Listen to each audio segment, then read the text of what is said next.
शिवसेनेचे राज्यव्यापी महाअधिवेशन आज आणि उद्या कोल्हापुरात होत आहे।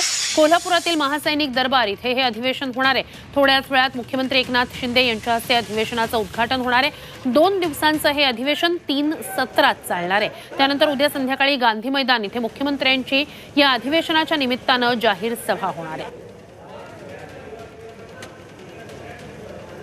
पुन्हा एकदा निश्चितपणे आम्ही सर्व माननीय मुख्यमंत्री एकनाथ शिंदे यांना पुन्हा एकदा मुख्यमंत्री पाहू इच्छितो। त्यामुळं या अधिवेशनामधून हा विचार आम्ही लोकांसमोर घेऊन जाऊ आणि गावखेड्यापर्यंत संघटन बांधणीचं काम या ठिकाणी करू। भविष्यातली राजकीय रणनीती शिवसेना पक्षाची एकनाथ शिंदे साहेबांच्या नेतृत्वाखाली काय असली पाहिजे, सगळ्यात आमचा जो भाग आहे तो निवडणूक व्यवस्थापन कशा पद्धतीने असलं पाहिजे याला देखील आपण मार्गदर्शन करतोय।